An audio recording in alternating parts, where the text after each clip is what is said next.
Good. Thank you, everyone, again for being here. This is the Native Plant Society of New Jersey's Spring Conference and Annual Meeting.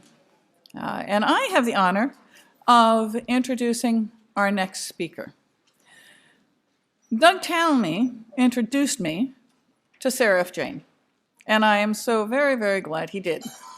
Any of you that know me know that I'm very passionate about native plants, and so is Sarah. I'm very passionate about all the insects and creatures that use native plants, and so is Sarah. And I'm very, very passionate about biodiversity and all the great variety of not only creatures that use native plants, but the variety of native plants that we have. And lo and behold, so is Sarah. I'm just feeling very, very pleased to have gotten to know this woman. I'm not going to talk very long because you guys do not want to hear me talk. You want to hear Sarah F. Jane talk. And she has an upcoming book, Nature's Action Guide, that's coming out, which is a companion book to Doug Tallamy's book. So I'm really excited to see how that all comes together. I'm really excited to see how she can address the ideas with specific ideas that everyone can take to make a difference in their backyard, their park, their municipality, wherever it is that they live and work. So without further ado, Sarah Jane, please.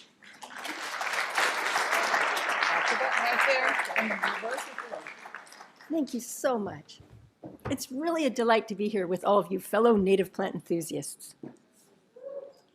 Today, we're going to start with a look at Homegrown National Park. And on behalf of Doug Tallamy, I want to welcome you all to join Homegrown National Park and get on the map. We're also going to explore actions to support biodiversity. I'll give you a first look at Nature's Action Guide. It's my upcoming book. As Randy suggested, it's a companion to Doug Tallamy's Nature's Best Home. And then we'll look at setting the stage for our native plants and the wildlife they attract. Finally, I'll wrap it up with any questions you might have.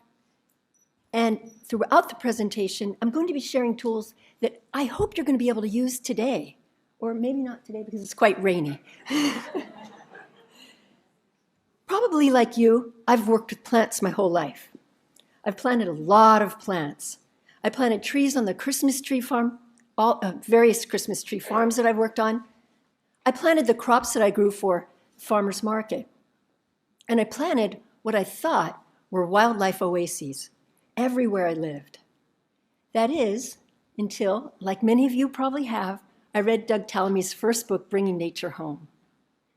My mind was awakened to the fact that most of the plants I was growing were introduced plants. Worse yet, many were invasive species.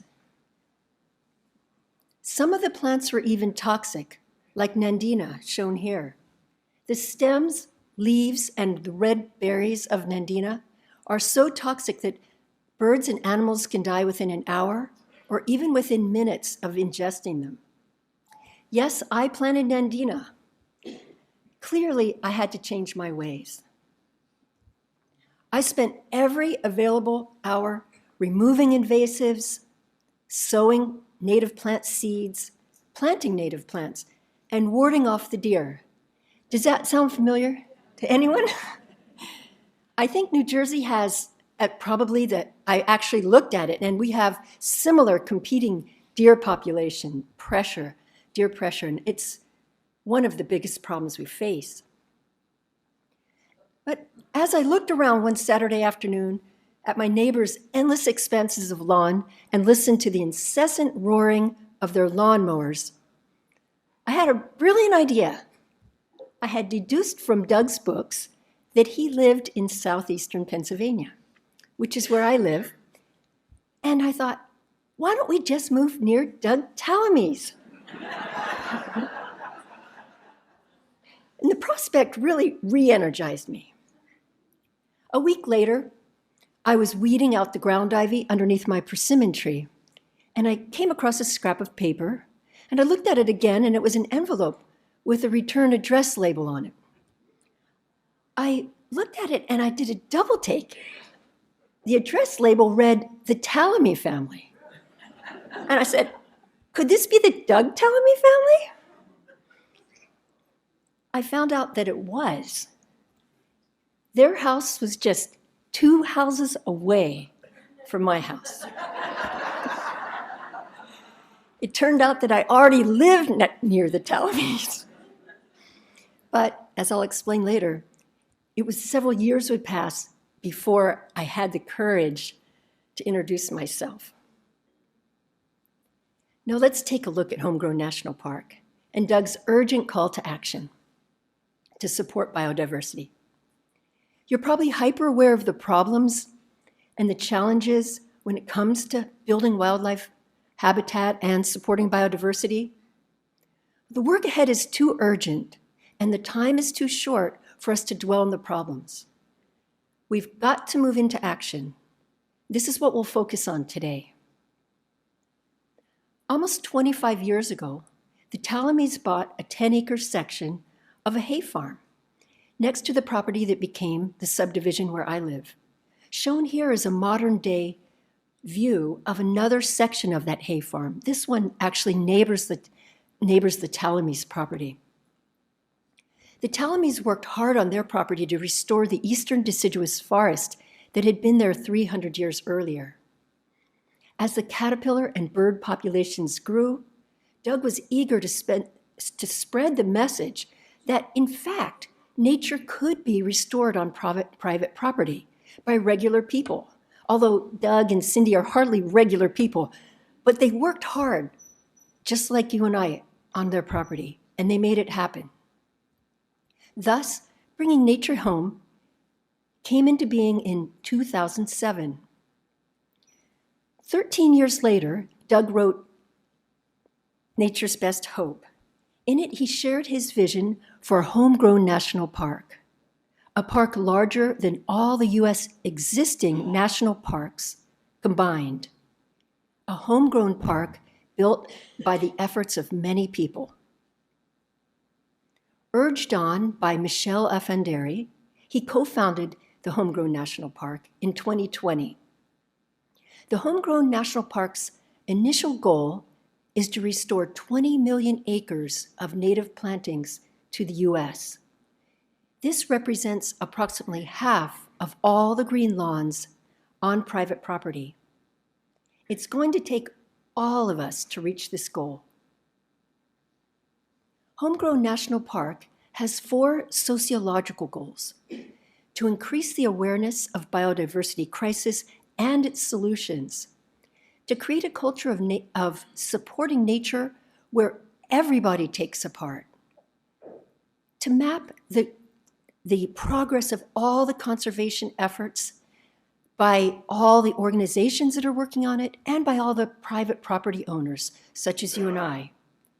And finally, to move people to action, to shrink lawns, remove invasives, plant keystone plants, and protect natural areas.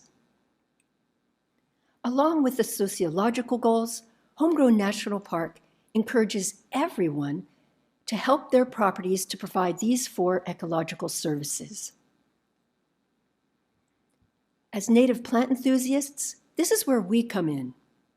Let's all get on the map and become park rangers and add to the Homegrown National Park. It's easy and it's free. How do you get on the map? Well, let's take a look. Search online for Homegrown National Park. Click on the first result and you'll see this map. At the top of the map, click Sign Up.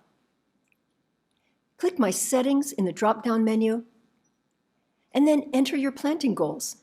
Here you make an estimate of the area you plan to plant.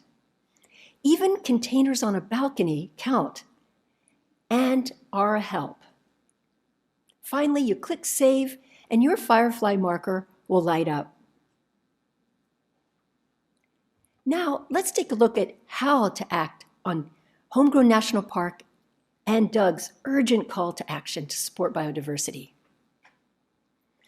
Our opportunities to preserve biodiversity can be found at 3 levels: ecosystem diversity, species diversity, and genetic diversity. Let's see how we can apply these in our own landscapes. Preserving our local ecosystems helps to maintain the global ecosystems. We can get to know our local ecosystems by getting to know our own ecoregions. What ecoregion do you live in? What ecoregion do you work in? You can easily find this out by hopping online and looking at the EPA ecoregion maps. Here are the level maps for levels 1, 2, and 3. They're quite interesting, and many native plant recommendations are based on these lists. But level 4 is where you can zero in on specific characteristics of our ecosystems. So let's click our ruby slippers and go directly there. Some states, like New York shown here, include descriptions of each region and photos. The EPA hasn't built this out yet for New Jersey, but there is a PDF that describes New Jersey's ecoregions in detail. Shown here is an excerpt of that. It's worth noting that level 4 maps use a different numbering system from levels 1, 2, and 3. Tom's River is located in ecoregion 84B, Pine Barrens. Of course, the ecoregion you live in is going to be different. Once we know our ecoregion, we can do a bit of sleuthing to identify the plant communities best suited to your landscape. Put on your detective hat and search online for classification of plant communities or ecological communities along with your state's name. A variety of detailed resources will come up, such as this one for New Jersey. Here are 2 more extremely helpful resources. First is NatureServe. Enter the name of your ecoregion into their Explorer database. For example, Pine Barrens. Up comes profiles of the animals and plants found in this region, along with maps showing their ecoregion and conservation status. Or you can enter a genus or species of a plant or animal, and you'll see a detailed look at their distribution and conservation status. They're a remarkable resource. Bee Plant is another helpful resource. Here you explore a plant and its ecological relationships within a habitat. Check out these resources right away, or you really will kick yourself later when you see how amazing they are. Learning about the naturally occurring plant communities can help you choose the right plants for the microhabitats within your property. Supporting a variety of species is our next opportunity to support biodiversity. Most of our native insects and other animals lack the anatomical and lifestyle adaptations to use introduced species for survival. The blueberry digger bee, for example, specializes on the pollen of redbud and blueberry species. It can no more survive on the pollen of cosmos and zinnias than you or I can survive on going outside and chewing on one of the trees. Horticulturalist and conservationist Jared Fowler provides us with important lists that can help us to support the biodiversity of eastern native bees. On the left is a list of host plants for pollen specialist bees. You could click S and it takes you to direct links to the websites of a supplier for seeds. If you click T, it takes you to suppliers of transplants, such as pots and plugs. This is really significant because these plants are hard to find. On the right is a list of plants that are not readily available, but that are critical for vulnerable bee populations. We need to prioritize the propagation and planting of these plants. The most needed ones are underlined. In a similar way, we can use the National Wildlife Federation Native Plant Finder to choose plants that support species diversity of butterflies and moths. Especially if you're not inclined toward detective work, or if you're new to planting native plants, simply enter your zip code and click Find Native Plants. Here you'll find plant genre that support the most Lepidoptera species where you live. For example, here in Toms River, goldenrod, strawberry, and sunflower are the top caterpillar hosts among flowers and grasses. These top plants are considered keystone species because they support so many caterpillar species. Oak, plum, and birch are the top caterpillar hosts among woody plants. Notice that although a lot of our gardening focuses on perennials, even the lowest of these top three woody plants, birch, supports 3 times the caterpillars of the top perennial, goldenrod. This data clearly shows us that we need to be planting more shrubs and trees. Consider reverse engineering your search here by clicking Find Butterflies, also on the National Wildlife Federation Native Plant Finder. Instead of plants, Lepidoptera profiles come up. Those with the lowest choice of host plants are listed first.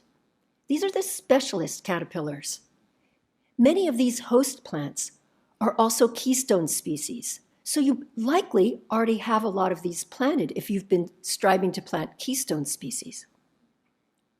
Although we often try to choose to grow plants that support the most species, wildlife biologist Sam Droege suggested to me that we need to be encouraging people to also grow the plants that support only a single specialist or a very few number of specialists, because it could be that this specialist's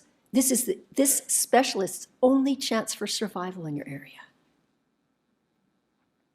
The third way we can support biodiversity is to encourage genetic diversity in our landscape. When discussing native plants, a common question often comes up: are nativars okay to use in our landscape?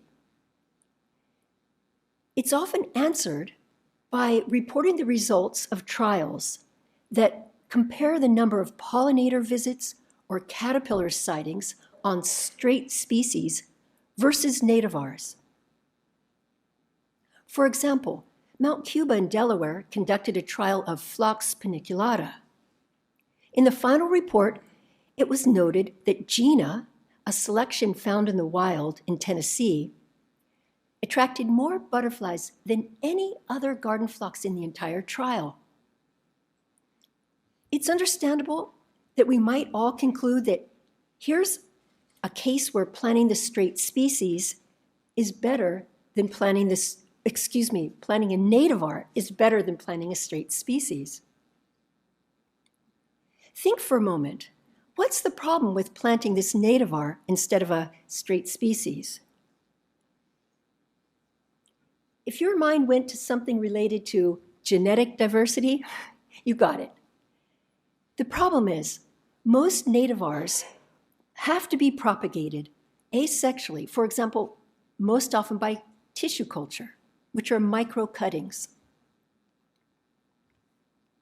If you plant 15 asexually propagated plugs of a species, you get 15 genetically identical clones. If you plant 15 seeds of a species, assuming they all come up, you get 15 genetically unique plants.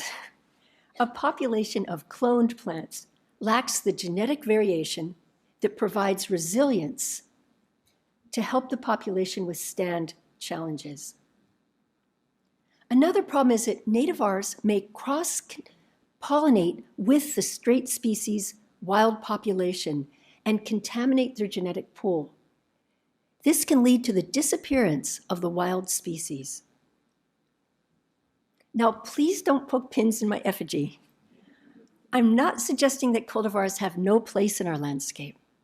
Some cultivars offer protection against disease that threatens straight species populations, and they can play a role in building acceptance for a more natural look. It's just that when it comes to supporting biodiversity, we need to choose straight species grown from seed. Speaking of which, sowing seeds must become something that is common knowledge, something that everyone knows how to do and does. We need to continue showing people that planting native seeds, many of the species of native plants are as easy to grow as vegetable seeds. In fact, they're as easy as baking brownies. It's just no one showed us how when we were kids. We often use the word biodiversity in a general way and use extinction to measure our success or lack thereof. But let's stick to a narrow definition, its actual definition, for a moment. Imagine if every species of life on Earth still existed, but only 2 living members still existed. We could still claim that we had reached maximum biodiversity. This hypothetical scenario makes it clear that preserving biodiversity is only half the equation when it comes to maintaining the rich tapestry of life on Earth. Think for a moment, what do you think might be the other half of that?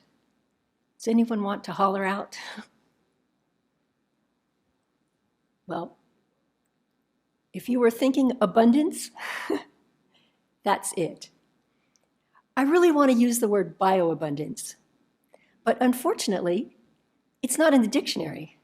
Instead, the term is local abundance.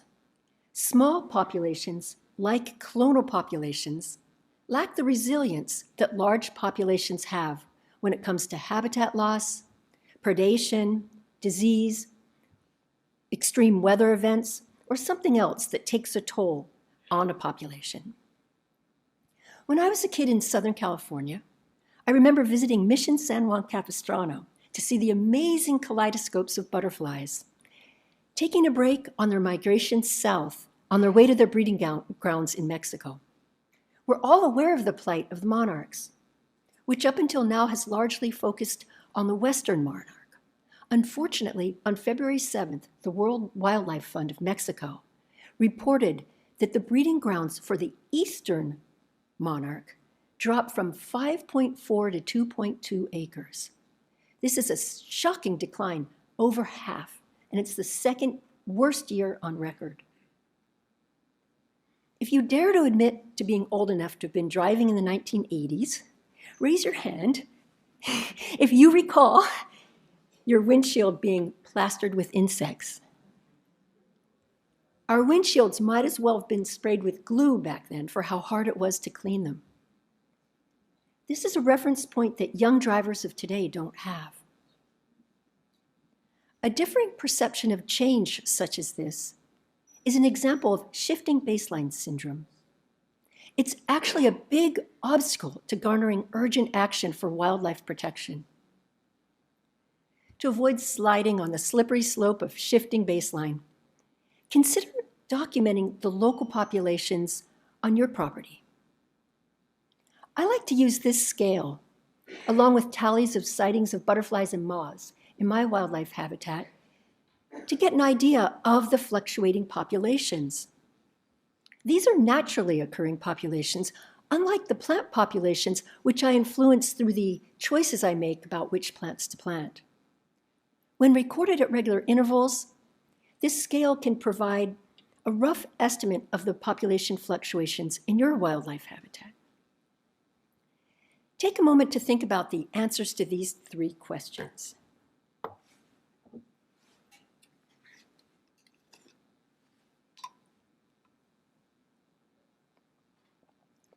Did you happen to notice that all 3 questions have the same answer?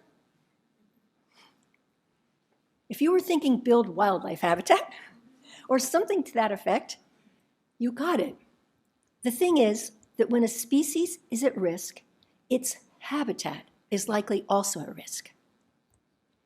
Building safe habitat for local wildlife brings me back to the rest of my Tallamy tale. For several years, I gardened, knowing that the Tallamys lived just 2 properties over. Now, there was no way I could hop on over and introduce myself. I come from a fruit growing background. A list of fruit species that we growers of uncommon fruit plant reads like a list of perpetrators in an invasive plant crime novel. I cringe, and you will too, when I admit to having planted red mulberry, wineberry, and, yes, autumn olive. Clearly, I could not introduce myself to the Tallamys until I had removed all these plants. Plus, like any self-respecting gardener, I had to get my gardens looking perfect. Well, several years passed by. My gardens still don't look perfect. But one summer day in 2021, once again, I was feeling overwhelmed and somewhat defeated. And I wrote to Dr. Tallamy, introduced myself, and I said, I love your books, but this stuff you're recommending is really hard to do. You need a step-by-step guide to go along with your books. He replied, great idea, write it. So, as you heard, I'm putting the finishing touches on Nature's Action Guide, a companion to Doug Tallamy's Nature's Best Hope. Nature's Action Guide features the 15 actions shown here. The goal of the book is to help people from all demographics, regardless of their skills or means, to take the actions needed to support biodiversity. I envision it as a collaborative, living document that evolves over time. I look forward to including your voices in it. As we collectively develop biodiversity practices, we especially need biodiversity best practices for DIY, do-it-yourself, residential landscapes. This guide takes an environmentally friendly, cost-conscious, and toward zero waste approach.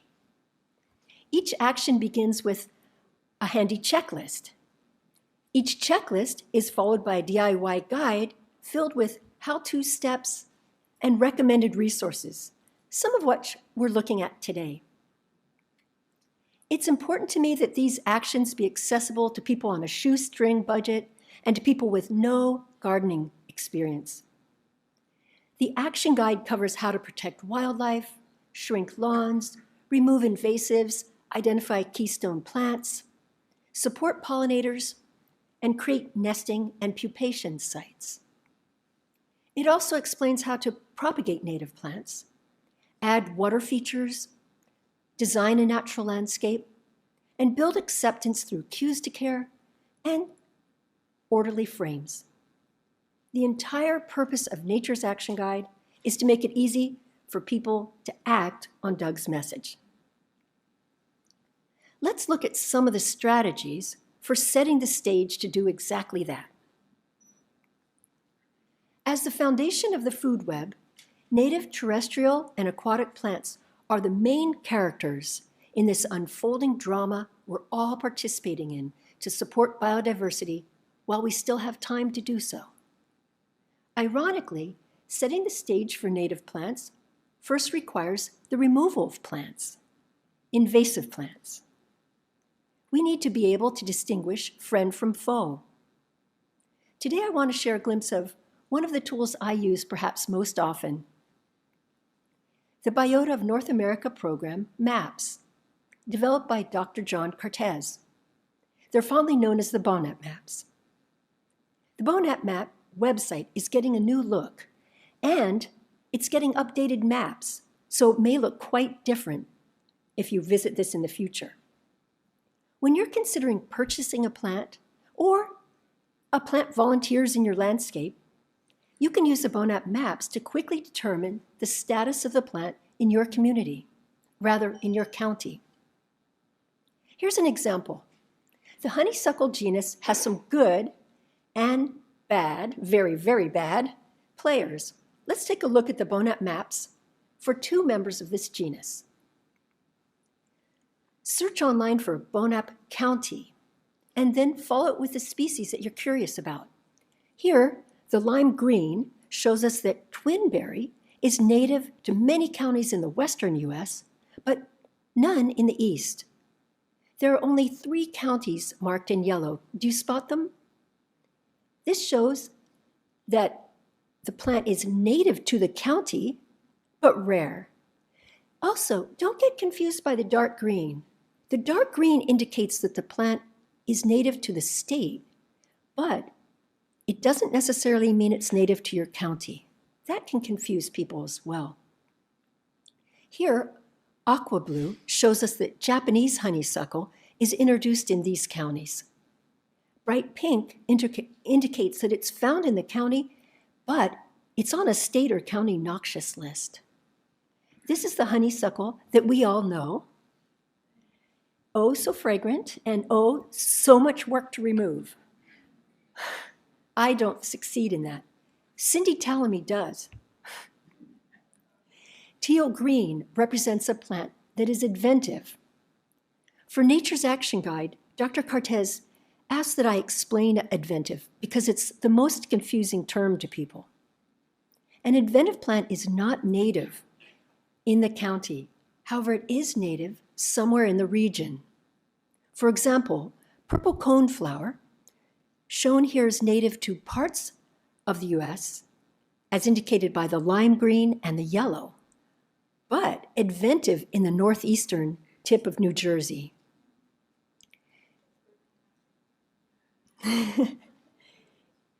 Using the BONAP maps, we can identify invasives like Japanese honeysuckle that threaten our wildlands. Removing invasive plants is always a top priority. With invasive plants removed, the stage is cleared and ready. But wait, is it really? For any stage production, the stage must be secured to protect the actors before the play begins. The mechanics of the stage need to be functioning to ensure that Tinkerbell's pixie dust helps Peter Pan to fly without incident across the stage. The point here is that considering the safety needs of the potential visitors to our landscapes should actually happen before we plant native plants and add other invitations to wildlife. These actions aren't always part of the discussion, but they really need to be. Lights, camera, action. Some of the most important and easiest actions relate to light. Moths are fatally attracted to artificial light at night. Given the importance of caterpillars in the food web, this is particularly concerning. Fortunately, this is something that you and I can do something about right away, simply by changing our outdoor lighting to yellow or amber LED bulbs. Unfortunately, changing to yellow and amber lights doesn't help fireflies. Green, yellow, and amber are in particular interfere with the flashing signals that fireflies use to attract mates. These lights have similar spectral waves to the bioluminescence of fireflies. During the summer months, where fireflies are present, wherever possible, turn off your lights. When it's not possible, change your bulbs to red bulbs or put red gels over your lights. But lights out is by far the best. Switching to red lights protects bats as well. Artificial light at night interferes with the life cycles of bats. And there are many at-risk species of bats that are particularly affected by nightlight. A town in the Netherlands adopted red lighting throughout the town to protect the breeding of an at-risk bat species. Check out this town online.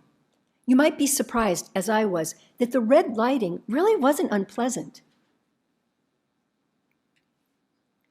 Although switching to yellow and amber LED bulbs is still urgently needed to protect moths, unfortunately, this doesn't protect birds from light pollution.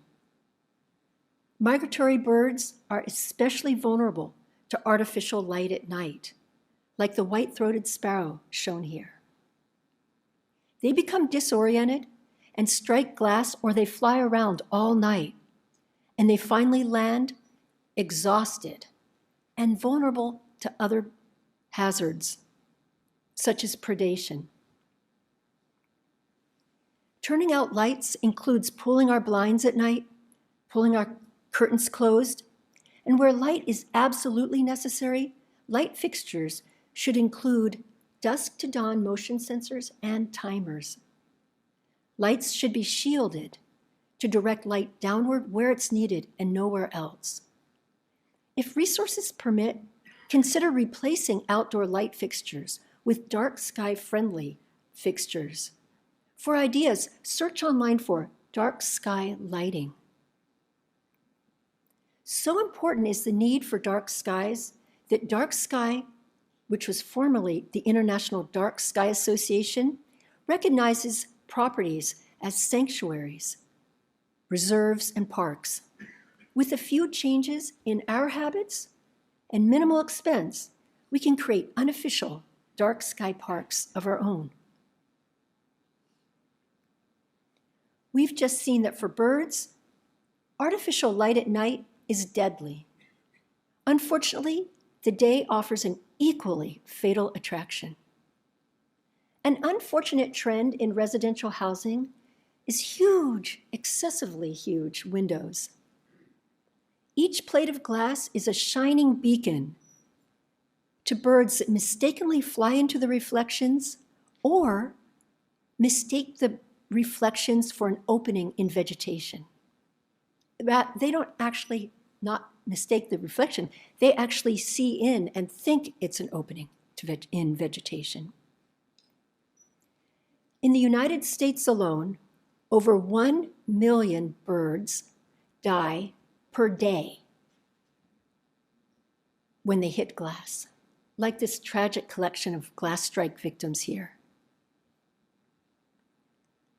The Audubon Lights Out program works with cities to encourage buildings to turn out the lights.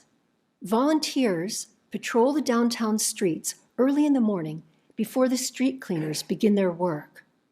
They collect the glass strike victims in order to identify the most hazardous buildings and also to aid in the development of more effective preventative measures. We can help to prevent this tragedy by putting screens on our windows, even on plate glass windows that don't open. We can apply stickers or decals or vinyl tape to the outside of windows. And we can paint designs with tempera paint or ultraviolet reflective paint or even bar soap. Just remember that stickers must be on the outside of the windows to be effective. They must be spaced so that the gaps are no larger than 2 inches wide by 2 inches high. Gaps larger than this do not offer sufficient protection. Right now, you must be thinking that this makes it look horrible to look out the window, but it really doesn't. If you live in a fancy neighborhood, then you may want to purchase products such as evenly spaced dots that you can apply with a roll of tape. Visit the abcbird.org website for a database of glass strike prevention products and solutions. You've likely heard that sickening thump on a window at your house. Almost half of these glass strikes happen at our home windows. After striking glass, most birds fly away. But the great majority of them die later from internal injuries or other causes. Assess all the buildings on your property and in your community. Are there windows that need treatment to prevent glass strikes?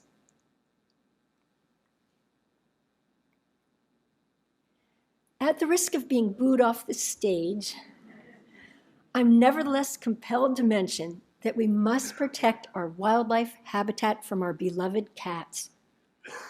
Please don't take me for a cat hater. When my 19-year-old kitty died, my axis on my world shifted. But Our cats pose a danger. Our cats pose a danger to birds 3 times greater than nightlight and glass strikes combined. We can still have cats. We just need to care for them in a bird-friendly way. Create an indoor wonderland for kitties, filled with toys and a cozy spot by the window. With a little time and patience, most cats can be leash trained. This gives them and the birds a safe way to enjoy the outdoors.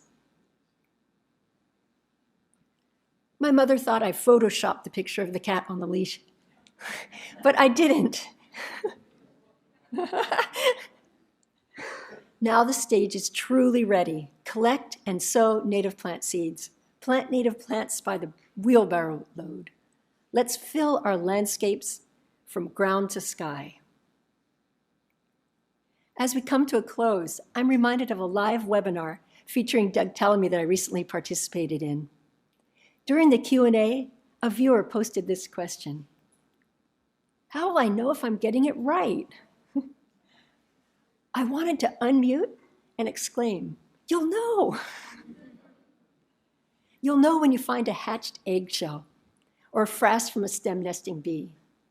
You'll know when you spot a monarch caterpillar or the cutest baby bird. You'll know when frogs and dragonflies gather around a water feature. You'll definitely know you're getting it right. How will we, as native plant enthusiasts and members of the choir, know when we're getting it right? In a 2023 random survey of just over 2,000 Americans, Alicia Wren and colleagues found that 96% of those surveyed believed that incorporating native plants was at least slightly important, but a whopping 50% believed it to be either very or extremely important. My mother joined the Orange County chapter of the California Native Plant Society 39 years ago. Just prior to this, the group had been thinking about disbanding because there was so little interest in native plants. Luckily, though, a few other people joined at the same time, and the chapter survived. Now there are over 500 active members in the county chapter, and it continues to grow. Oops. As our wildlife landscapes come to life, we can document our observations and record our growing populations of wildlife. We can look around our communities and notice new plantings of native plants. Collectively, we can view our progress as the Homegrown National Park map lights up with fireflies. I'm guessing that you're all doing all you can on your own property and in your communities. Many of you are encouraging and helping others to support biodiversity and abundance of native plants and the fauna they attract. As I look around at each of you, I think we're definitely on the right track. Whether you're just starting out or leagues beyond, I'm so glad to be on this journey with you. Let's show the world it can be done. I'm happy to answer any questions you might have.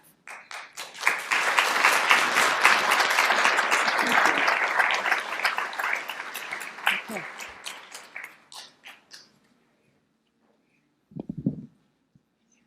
As we did before, we're going to pass mics around. If you have a question, raise your hand. We'll also be taking questions over Zoom, and I've got 2 mic runners doing the job for us. So I'm going to hand off the mics, and we'll see what kind of questions we have. Fabulous presentation.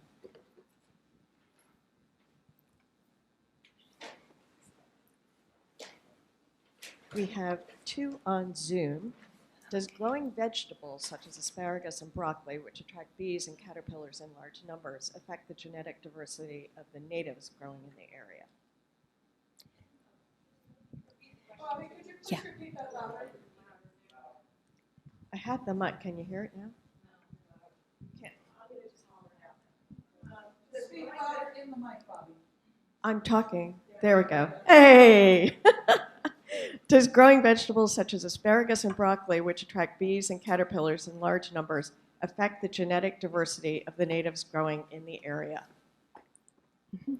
Yeah, that's a really good question. The question about is whether vegetable growing is part of the solution to support biodiversity and how it affects the surrounding native plants.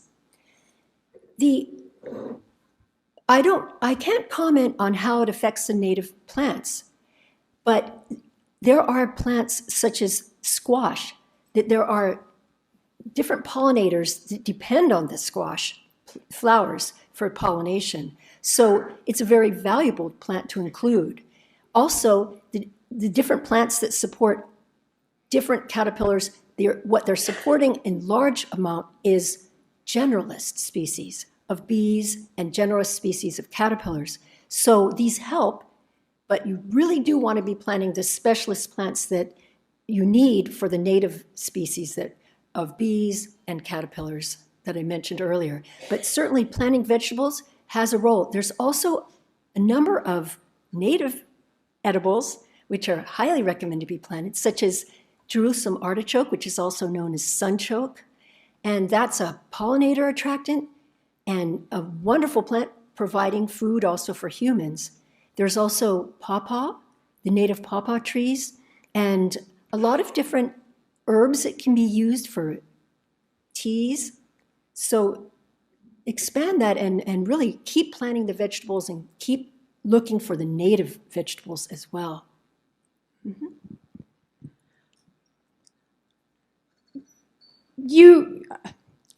I think I'm misunderstanding something. So you mentioned that Nandina is so toxic that the birds, will eat a berry and then die. Mm-hmm. That surprised me. I've often thought of Nandina as being invasive, so that they're escaping. And so does that mean that birds are eating these berries, flying away, pooping them out, and then dying? No, I wouldn't. The poison in it, what it is, it's a compound that converts to hydrogen cyanide. So the plant compound does that, but when the bird eats it, it's a cyanide poisoning. So they actually die from ingesting it. So if they eat it, they probably haven't actually pooped it out at that point. That's it caused. And there's different reports. I was reading different journal articles about this, and some contest this, and then there's evidence of an entire flock of cedar waxwings having been poisoned and dying almost instantly. And in their guts were the Nandina berries. So, yeah. Oh, I apologize. That was a question about Nandina and its toxicity. Yeah. So I just wanted to say that I just looked it up. The Nandina it's absolutely toxic to cedar waxwings. It's not toxic to all birds. And it's like some things that, we know very well are toxic to some things and not others. But we certainly, so cedar waxwings aren't going to spread it unless they rot. But, poor cedar waxwing. But some other birds can spread it. And, obviously not good. Yeah. Thank you for that clarification. I'd been wondering about that, but I didn't take the time to research it, and I should have. Yeah. Here. And anyways, I still feel bad because I love my little cedar waxwings. So I really wouldn't want to plant it again. Yeah. Here. Hi, thank you for your lovely presentation. It's more of a comment. So I noticed that you had like 3 invasive species, and it was Morus rubra. But Morus rubra is a native species. It's Morus alba that's invasive. Oh, that was my mistake on this Morus slide. rubra is actually very endangered in many states because of hybridization with Morus alba. Yes, that's the problem with the mulberries. Yes. Yeah, thank you for clarifying that. That was my error. Sarah, simple question. When will the action guide be available and how? I'm intending to have it available. Oh, the question was, when will my Nature's Action Guide be ready for publication? And I'm expecting to publish it this spring in April. I'm ideally, but don't hold me to it, I'm trying to aim for April 22nd, Earth Day, just as a whatever. But yeah. But I say spring, and really relieved that spring does technically go till June 21st.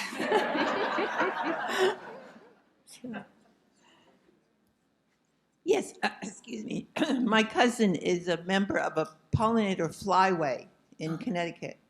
And I wondered if you could talk a little bit about, I have not heard too much about flyways, pollinator flyways in New Jersey. Randy, Question about pollinator Yeah, flyways. in New Jersey. yeah, I'm from Pennsylvania. Randy, do you know about flyways? I don't have a good answer on that one. Yeah, do you know? No? I'm sorry, this question was about flyways in New Jersey.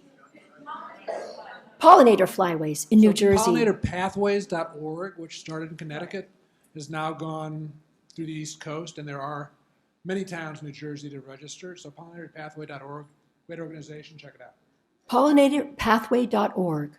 Yeah, thank you for that question. That's a good thing for people to know about. Yes. Hi. I'm so glad to hear that you have a real strong in with Doug Tallamy because couple of points. I read with my students this children's version of Bringing Nature Home this past spring, and it was a powerful read for the children, and they really understood it. And I'm so surprised by how little promotion that book has received.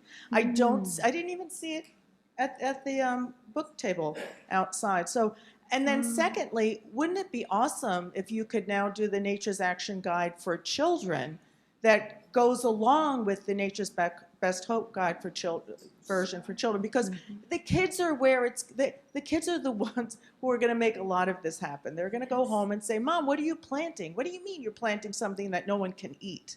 Like it's so powerful to do this work with children. They are so passionate about it, and there's no real better way to get kids caring about the environment because they can see it right there. It's like everything else, recycling, et cetera, winds up being just essentially abstract. But when you're planting things with children, it is right there. They can watch it happen. So I would love if you could talk to Doug and see if someone would do that. Yeah. Yes.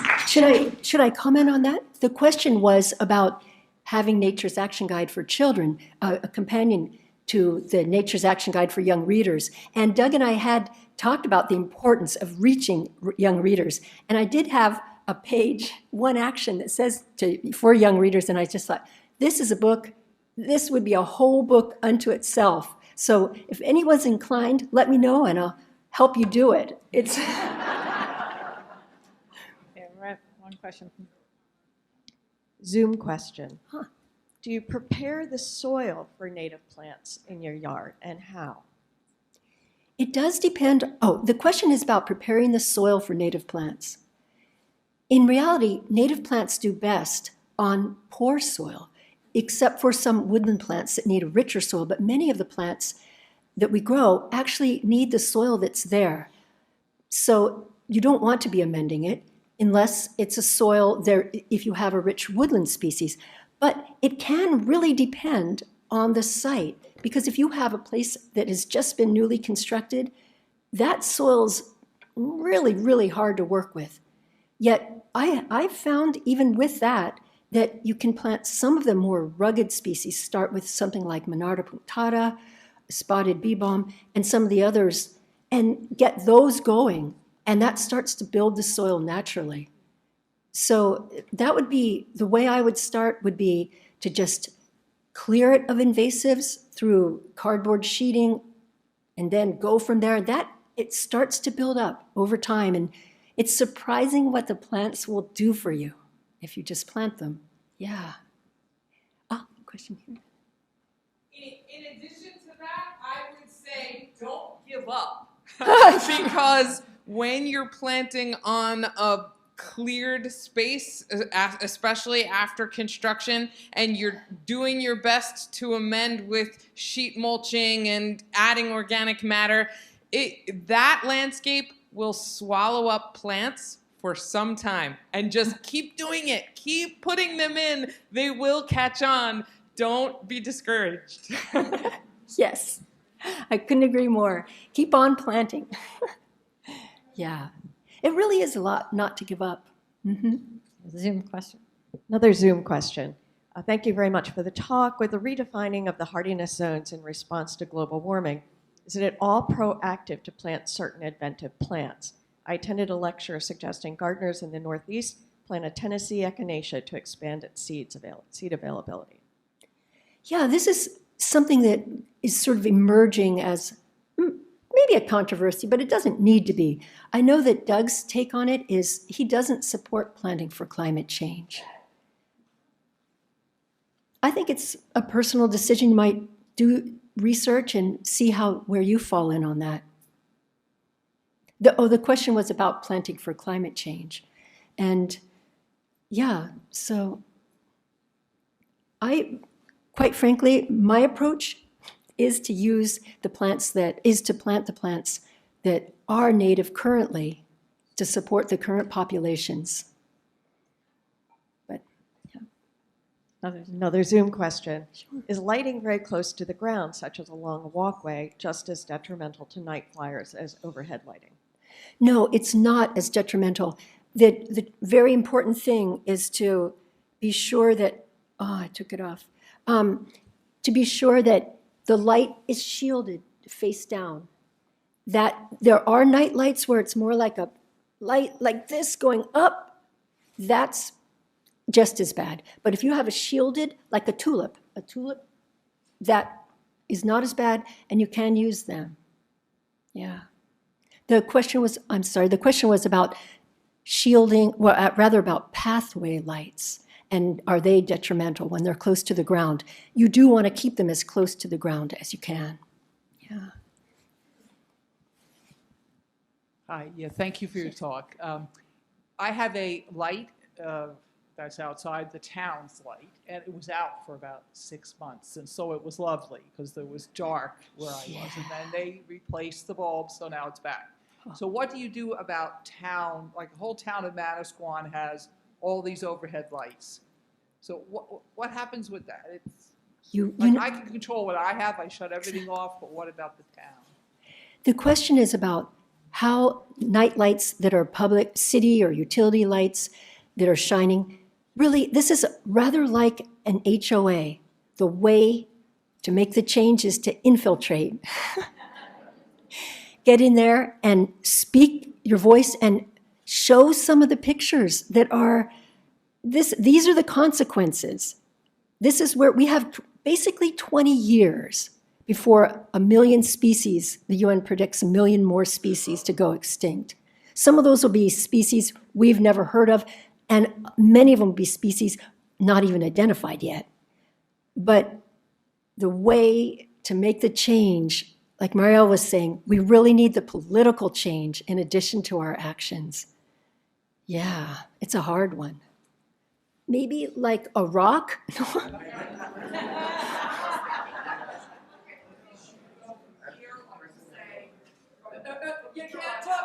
talk off the mic, folks. Otherwise, the folks on Zoom can't hear you. I just wanted to follow up on that for a minute, because I have one of those lights that's off. It's been off for 3 years, and I just saw the truck down the street. I'm really scared. But the good news is there is a group that also wants to ally with us if we could ally with them, because they're actually ahead of us on night lights, and that's astronomers. Amateur astronomers, professional astronomers. It's the bane of their existence. Try looking up. Do you see any stars anymore? Of course you don't if you live near New York City. And that is something they're very interested in. There's also, for energy savings, like Paris is now shutting down a lot of its lights at night. Tokyo is, a lot of that's for energy savings. But these are things that I think we can do in the future. It's going to take a lot of doing. But team up with amateur astronomers. They want dark skies. Yes, yes. Yeah. Yeah. One more question. One more question. On the subject of the night lighting. On the subject of the night lighting, I had an annoying street light right in front of my house. I called the city and I told them about it. And I mentioned not just the garden, but I said it was shining right into the bedroom, which really wasn't true.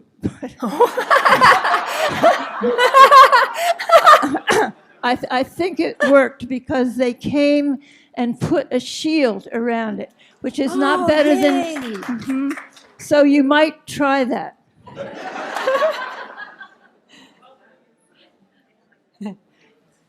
I think we're done with questions. I think that was lovely. Can we give another hand?